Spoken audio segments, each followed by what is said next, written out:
Starting off this countdown, we have the gas-resistant stroller. When you go out for a walk with the little guys right now, you might throw them in a stroller. It's probably the easiest way to get from A to B without having to wait for the little kids to catch up. They always want to stop and pick up a rock that's smooth. Like, what is it with smooth rocks that seem so cool?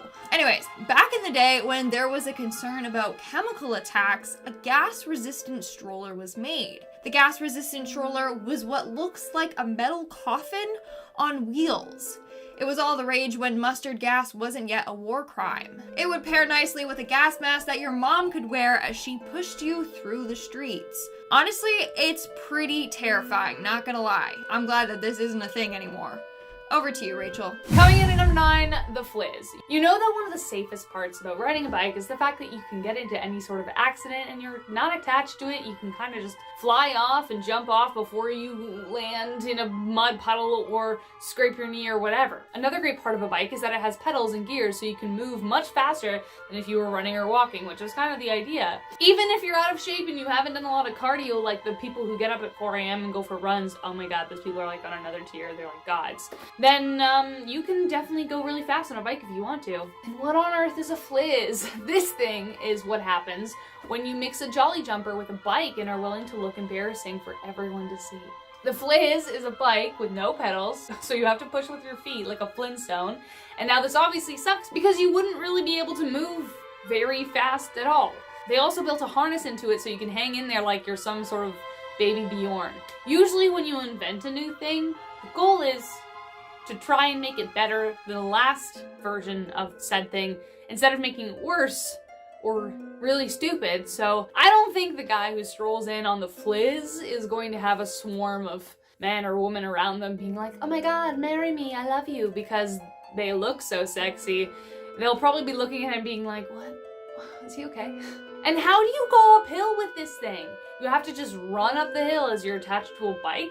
What is the point of being in the bike then? In our 8th spot, we have bat bombs. Yeah, not bath bombs, bat bombs. This next one is not only terrifying, but also deadly. When it comes to warfare, people can get pretty inventive. Imagine you're stalking past enemy lines in the dead of night, when all of a sudden, a web-winged furry creature swoops in and drops a bomb right at your feet. Bat bombs were an experimental weapon developed in World War II, and they are exactly as they sound. It was a bat with a bomb attached to it. This would detonate on or near enemies. The plan was developed and submitted by Lytle S. Adams, a dentist from Irwin, Pennsylvania. He presented his idea to the White House just 2 months after the attack on Pearl Harbor, and they liked it and the project was greenlit. The doc assembled an oddball team, including a pilot turned actor, an ex-gangster, and an ex-hotel manager. The project was disbanded in 1943 because it was surpassed by a deadlier project. Stay tuned for that one later on in the list. Coming in number 7, we have the Urban Baby Window Cage. I can definitely see how this is appealing. Like, you want to make sure your baby gets a lot of fresh air, but you don't have time to take them for a walk when they're young. The Urban Window Baby Cage was basically a chain link cage with a pillow inside of it. So you could just plop your baby inside and go, look, a bird. Jimmy. Apparently everyone back then would have been totally fine with Michael Jackson dangling his baby outside his window because that's what they all did, apparently. The purpose of this contraption was so that your baby could get a little fresh air because you don't want your baby to get all stuffy in your New York apartment that's the size of a shoebox. And this was in a time when elevators were both scarce and the chance of them killing you was much higher. Think Tower of Terror, but real life. So walking that potentially very chubby baby up and down 30 flights of stairs doesn't seem very fun as just hanging him outside a window so you can feel the sun in his face and hear all the slurs that New York construction workers offer to the patrons on the sidewalks. If your kid ever gets out of line, you can just throw them in the cage for a timeout. You know? That's, this is why we should forget this. It's not a good idea, guys. Let's just stick with, like, jolly jumpers and cribs that are inside. That sounds like a better idea. In our 6th spot, we have the hydrogen blimps. Hydrogen blimps are labeled as one of the worst inventions of all time. Basically, it was like a big balloon in the sky. It would be pushed by propellers, and guess what they would put into the balloon to make it float? Hydrogen. Hydrogen was cheaper and more readily available, so they used it. Just there's one tiny issue with that. It was highly flammable. But they would pile people into this blimp that was fueled by hydrogen. And sadly, they would explode. In 1937, the Hindenburg, a German airship, caught fire and crashed in 36 seconds. It was very sad and very disastrous. But that wasn't even the first time that one exploded. Just after the Hindenburg, that's when people were like, "Okay, maybe this isn't safe." Now, history should never be forgotten. But maybe let's just never bring back hydrogen blimps, okay? Coming in at number 5, we have plastic. I acknowledge that plastic has helped us get this far. It has been an important part of our development as a species. But just like when a young adult who has to shed their trauma that made them funny, but keep the funny, it's time for us to move on from the thing that is choking our planet. Like if you go outside right now and get a box of tea, the tea will come in a box that is wrapped in plastic. The box is already a container for the tea. Why are we double wrapping it, you know? I know the purpose is to increase the shelf life, but maybe we shouldn't be keeping things on shelves that long. Maybe? I don't know. We should seek out healthier food that doesn't last as long because it doesn't have as many preservatives. Thus, it would be stupid to wrap it in plastic. Just wrap it in paper or pour it into my hands. I don't know, just do it. Or have no packaging and everyone just goes to bulk barns and puts it in glass jars and everything like that. I think that's a pretty good idea, but you know, who knows. The plastic, it lasts a little too long. Let's just say that. In our 4th spot, we have the brazen bull. This is one of history's most horrific inventions. The brazen bull was a torture device used in ancient Greece around 560 BC. A seaside colony called Ocrigus was ruled over by a man named Phalaris. This device was commissioned for him. He wanted to turn torture into music. His court sculpture created this unique nightmarish piece. It was a hollow sculpture of a bull with bells and whistles attached, and there was enough room for the victim to be placed inside of it. The bull would then be placed over a roaring fire, and instead of screams, it was designed to sound like the grunts of a bull. Now, some say this invention was a myth, but famed poet Cicero states that, in fact, the bull did exist and was used. This remains one of the most evil inventions in history. Coming in at number 3, we have the TRICHO system. There are plenty of ways to get rid of hair in places you don't want them to be. There's waxing, shaving, electrolysis, but this one invention deserves to be mentioned just one more time before we let history completely forget it. Never do this again. The TRICHO system was a hair removal device that became a must-have in every salon in the 1920s, and it actually worked. It would remove the hair painlessly and effortlessly. All you had to do was sit at a mahogany desk and face a small window. When the flip was switched, there was no burning, just a slight hum from the machine. But had some horrendous side effects. Yes, it would remove all the hair, but soon men and women would develop cancerous ulcers, carcinoma, and death. The reason? They were using X-ray technology, which is, as we know, radioactive. It would be administered to the skin for a few minutes and require anywhere between 15 to 20 treatments to be effective. X-ray technology was used for a variety of skin treatments around the time, and even in the late 1800s, like for ringworm and eczema. But when the TRICHO machine was released, however, there was no mention of what the technology they were using was. They were just like, the TRICHO miracle. You know, just picture like a typical 1920s ad. And the person administering it wasn't well qualified and didn't know what it was either. They just were like, flip switch, and it works. Clients were just marveled that it worked so well until it slowly burned their faces off. Of course, hindsight is 2020. How they were to know. Let's just put this embarrassing, dangerous blunders to the side, shall we? In our 2nd spot, we have Agent Orange. This next one we're going to talk about should kind of be remembered so that no one ever does anything so awful ever again. Agent Orange was a pesticide that was responsible for 400,000 fatalities, disabilities, and 500,000 birth defects. It was invented by plant biologist Arthur Galston in 1943. He created it as a way to help accelerate the growth of soybeans in places with a short growing season.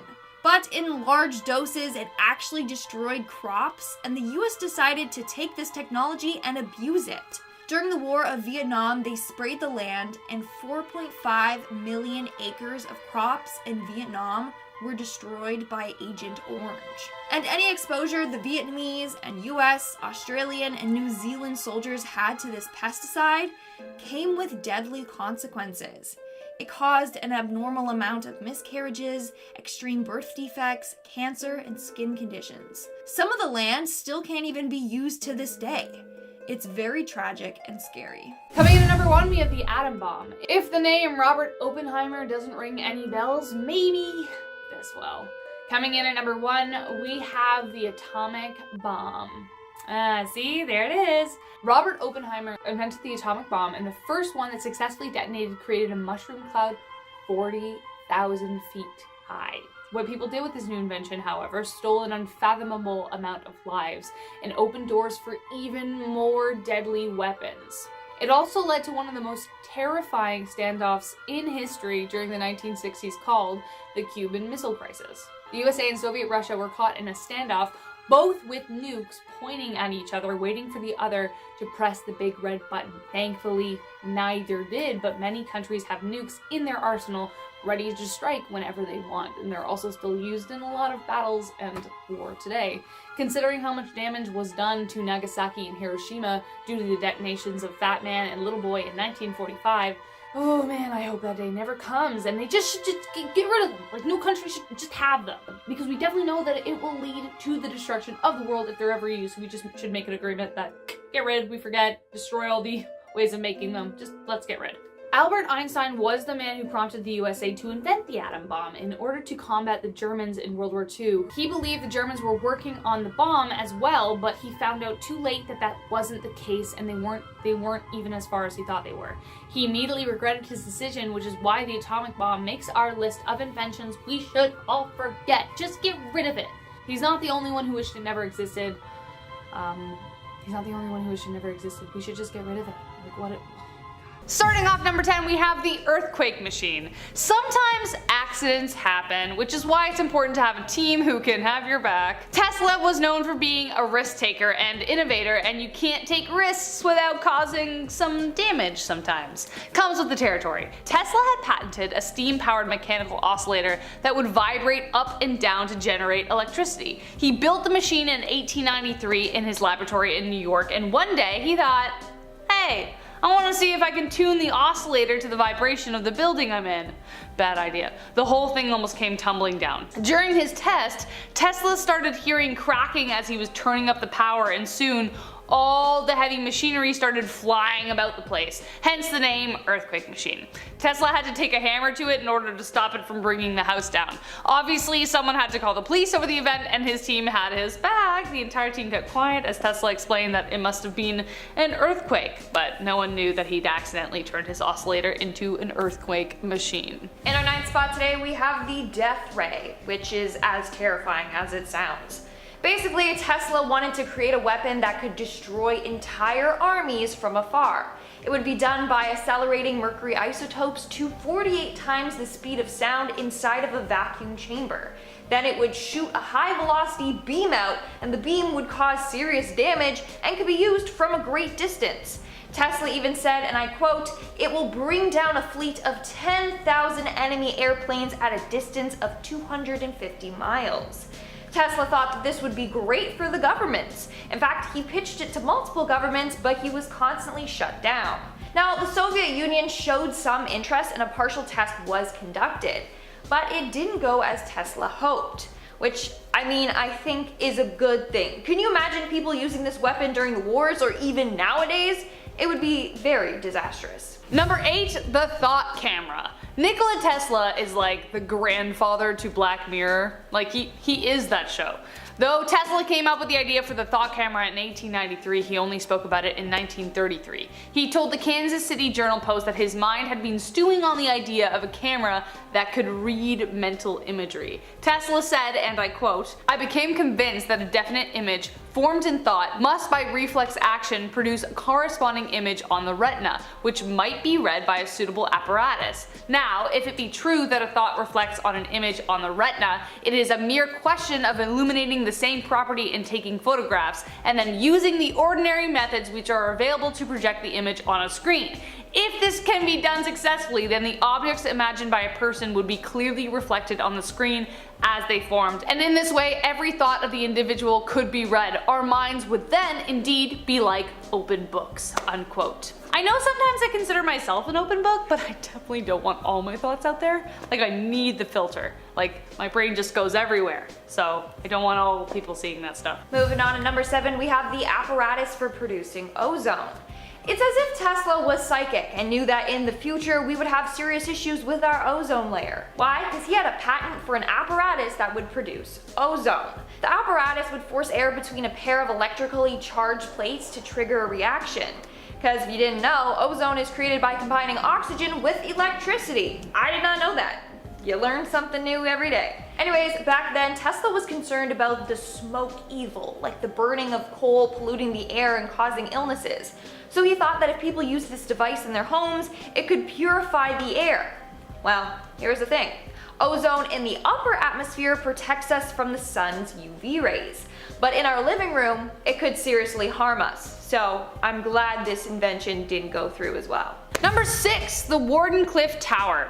Though the tower was actually built, it was dismantled in 1917 after it was abandoned by Tesla years earlier. Tesla was a big dreamer and needed even bigger funding backing him in order for any of his ideas to be realized, which he got. The Wardenclyffe was a project backed by financier JP Morgan, who gave Tesla 150 grand to build this massive mushroom-shaped tower. It was supposed to be capable of transmitting messages and images to ships at sea across the Atlantic, but Tesla had an even bigger idea: wireless energy. He believed that he could use radio and microwaves to light up New York by transmitting millions of electricity through the air. However, this idea, should it have been successful, would have crippled other energy sectors that JP Morgan had his little fingers in, so he refused to fund Tesla any further. So Tesla sadly abandoned his project in 1907. We're now at our 5th and halfway mark with the remote-controlled boats. In 1898, Tesla participated in an electrical exposition at Madison Square Garden. While there, Tesla presented the idea of a remote-controlled boat using a wireless command post, so basically like a controller. He used this device to change the boat's direction, and people were like, "Whoa, what the hell's going on? He's a wizard, he's using magic, how is he controlling it?" He was so far ahead of his time that he even created an anti-hacking mechanism so that no one could get control of the boat. Now, he tried to sell this idea to the US Navy. He pitched it saying that they could have pilotless submarines or torpedoes, but they weren't interested.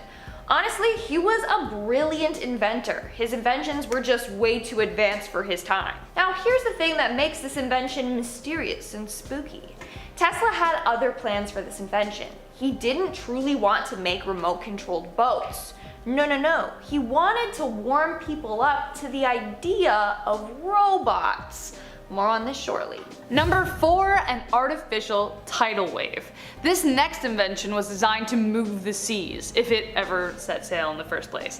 Tesla wanted to use physics to prevent war and believed he could harness the power using the sea. In 1907, New York World reported Tesla's new military innovation, which again was supposed to be using wireless telegraphy. The machine was designed to trigger explosions within the sea that would create massive tidal waves big enough to capsize enemy fleets. The purpose would be to make the navies of enemy countries useless. But the invention never came to fruition, but it certainly foreshadowed another detonation device that would bring a world war to an end.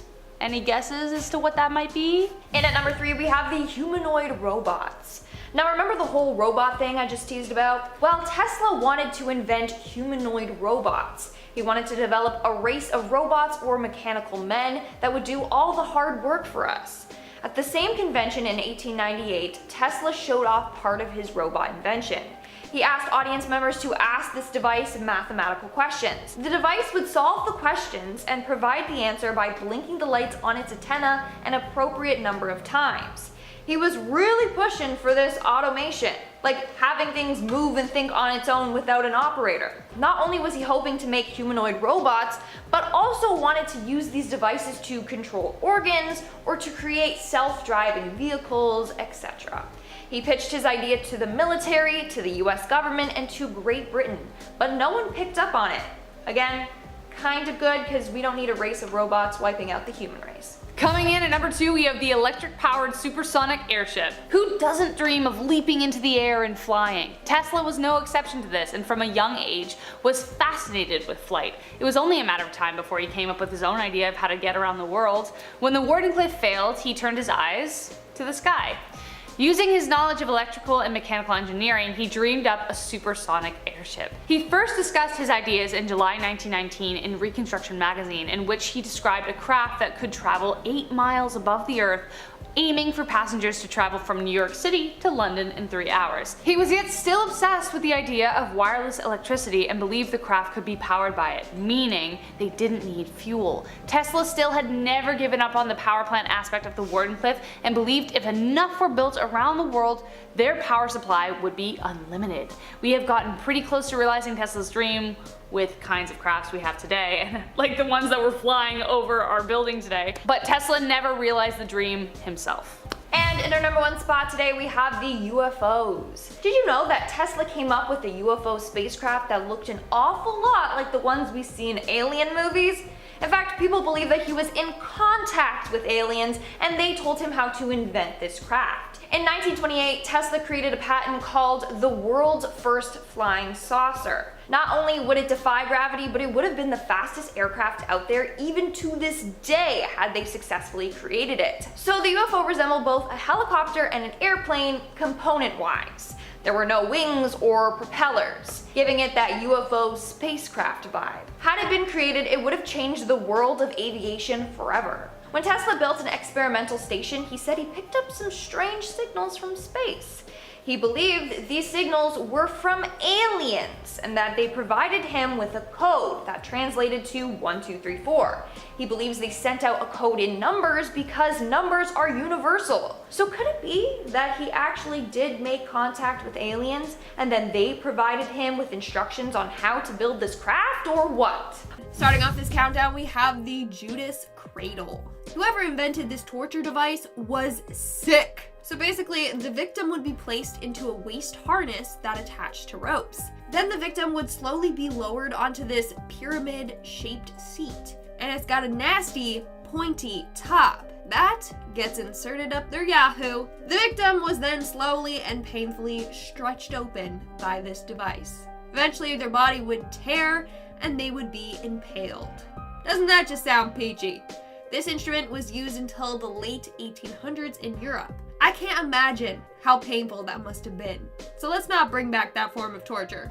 Ever. In our 9th spot, we have the MOUSETRAP pistol. And if you guys are liking this video so far, then make sure to give it a big thumbs up. You guys already know the drill. So this was an invention that seemed like a good idea at the time, but in the end it was found faulty for a number of reasons. So in 1882, a man named James A. Williams from Texas decided to create a trap, and I quote, by which animals which burrow in the ground can be destroyed. He then took inspiration by burglar alarms from the 19th century, which was basically a pistol rigged on a contraption that would go off when someone opened a window or door. He thought that if it worked for humans, it would work for rodents too. So basically, his invention consisted of a revolver or pistol attached to basically a mousetrap. When the mouse set it off, the weapon would go off. So you see how problematic that would be? It would kill the mouse, but also take out chunks of your floor. And imagine if your foot accidentally triggered that trap.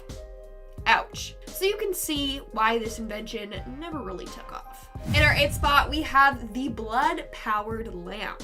Okay, the award for the strangest invention goes to this one. The blood-powered lamp is exactly what it sounds like. It's a lamp that was powered by your blood. It was also called the Dracula bulb. It was created by a man named Mike Thompson from the Netherlands, and he designed and created it not too long ago, just in 2007. You know, a time where we have electricity. So I don't know why he thought this was a good invention, but it is kind of cool, so I'll give him that. Anyways, Basically, the lamp contains luminol, which is what forensic scientists use to see if there's any blood at crime scenes. Luminol reacts with the iron in blood, and as a result, it creates this bright blue glow. So this guy thought it would be a good idea to make a lamp out of luminol. Only thing is that you need to cut yourself every time that you want to use it. Basically, to use the lamp, first you mix an activating powder, then you break the ball. You cut yourself, and then you add your blood in it. As a result, the lamp will start to glow. Like I said, it's kind of cool, but also kind of really unnecessary. Coming in at number 7, we have the Pair of Anguish. This was another disgusting medieval torture device. So the Pair of Anguish, sometimes called the choke pear, was this pear-shaped metal device that you never want to be subjected to. So basically, this device was inserted into a victim's downstairs area or their mouth. Then they could turn the screw attached to this device and the pear pieces would bloom, basically expanding, and it would stretch your openings. It was often used to get information or a confession out of someone. Basically, the device will get so uncomfortable that you'll either cave in or it'll rip your skin apart. What's sick is that they didn't want to use this device to kill someone. No, they wanted it to just stretch them apart slowly to cause immense pain that lasts for hours or even days. In our 6th spot, we have the SCOLDS BRIDLE.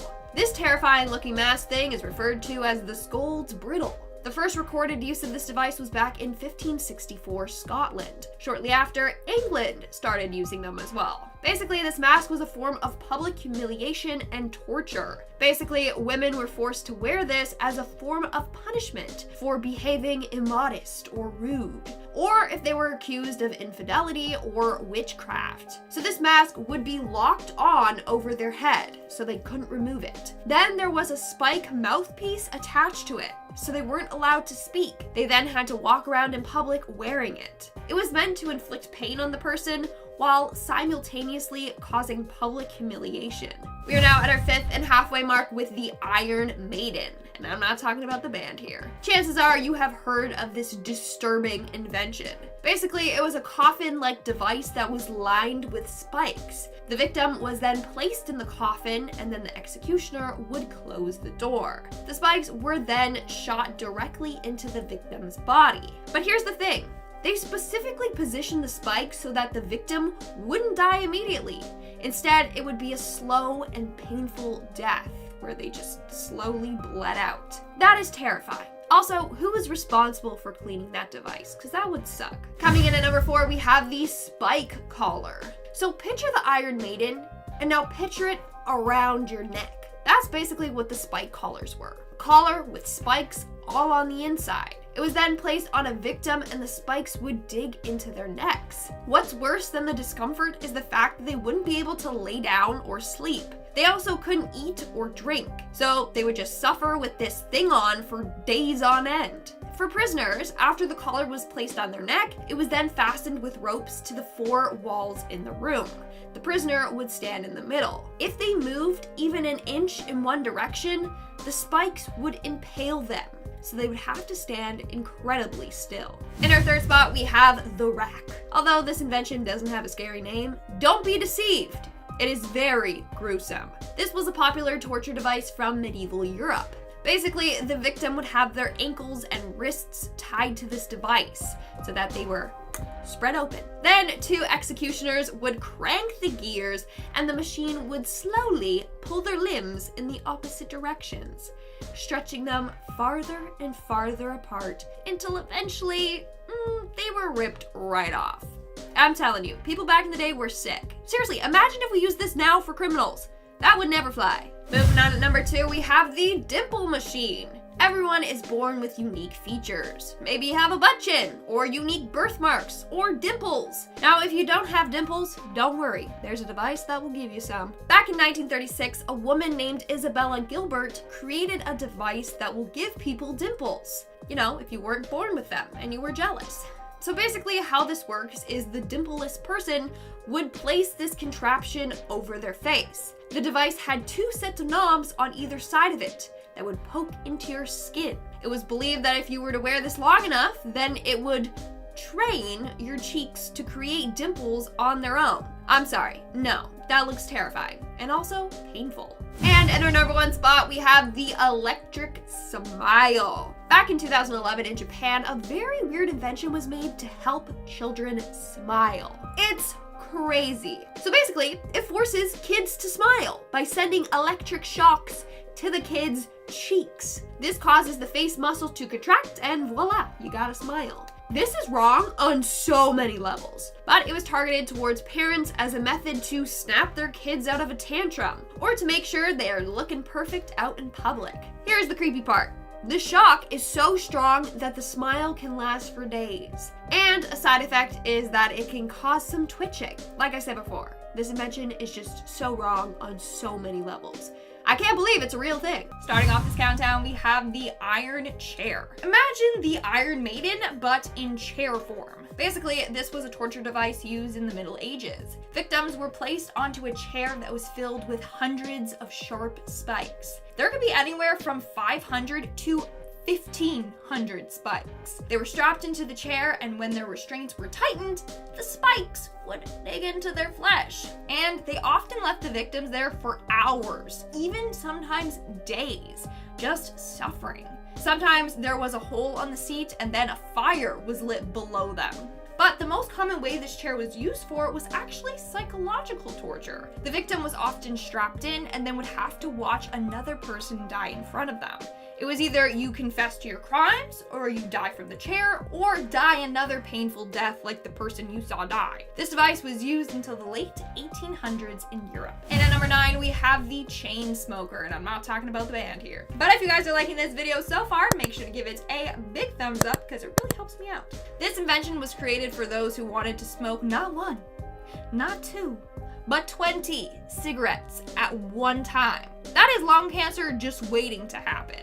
But it was pretty popular in the mid-20th century. So this invention was bad for a number of reasons. Number 1, cigarettes can kill. Imagine smoking 20 at once. Think about what that would do to your teeth, gums, skin, and lungs. Also, think about how expensive it would be to fuel that addiction. In our 8th spot, we have the breaking wheel. The breaking wheel was an ancient device used to torture and/or kill prisoners. Typically, it was used during public executions. Basically, how this device works is it's a giant wheel with spokes. The person was then strapped to the wheel and then beat, or the wheel was slammed down on them. The most common thing would be having them lay on the wheel, and then the executioner would hit them. Their body was woven between the spokes of the wheel so that when they were hit, their limbs would give away and break. It's really gruesome. Either they were hit until death, or they were just left there after being badly injured to die a slow, painful death. Moving on to number 7, we have the beauty micrometer. This device was basically a way to make you feel really crappy about your appearance. So it was designed in the 1930s and was used as a beauty calibrator to see how beautiful you were and what areas needed more work. And those areas that needed work were where the makeup was applied. The machine itself looked like a medieval torture device with like screws and these weird strips attached to it. The machine itself was made by beautician Max Factor Sr. Yes, a man telling women how to look. Anyways, this machine is terrifying, and its users would often have terrible headaches after wearing this device. Coming in at number 6, we have the mass shaving machine. And this invention is exactly what it sounds like. This was popular back in the 19th century. It allowed barbers to shave 12 men at the exact same time. This device would first coat everyone's face with shaving cream or whatever they used back then, and then there was a blade hooked onto it, and it would go and shave the men's face. No. Just no. Everyone has different face shapes. That blade could come down and slice your face or something. I'm just glad it isn't around today. I know everyone wants efficiency, but this invention could go wrong for a number of reasons. We're now at our 5th and halfway mark with the flatulence filtering underwear. This one has got to be the weirdest one on this list. Basically, if you're a person that has really bad gas, don't worry. This underwear has got you covered. Basically, if you toot, the underwear somehow filters it so no odor comes out. No, I'm sorry, that's just weird as heck. Please, let's not make this a thing. Next thing you know, a company is gonna come out with like underwear that makes your farts smell like things, like strawberries or marshmallows. I don't need this becoming a trend, okay? Like, ooh, who has the best farts? No. Moving on to number 4, we have the creeping baby. If dolls creep you out, then you would not be a fan of this invention at all. In 1871, a man named George P. Clark invented this doll baby thing. His goal was to make a doll that crawls exactly how a baby does. But boy, did it turn out really creepy. So the doll's head, arms, and legs were made out of painted plaster. From there, they were hinged onto a brass clockwork body. The doll then moves forward by rolling along on 2 toothed wheels. But honestly, it just looks like a creepy robot baby. So not only is this doll terrifying looking, but it can slowly creep along. Yeah, no, just no.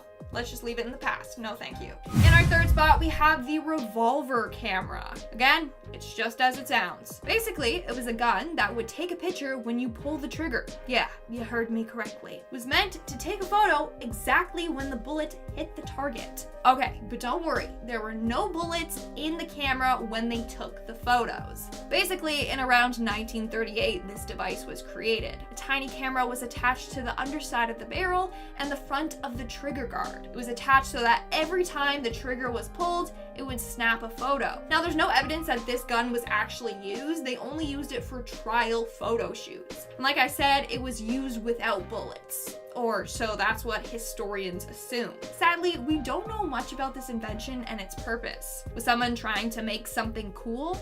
Or did they want to take photos of their victims? Either way, that would be super bad to bring back.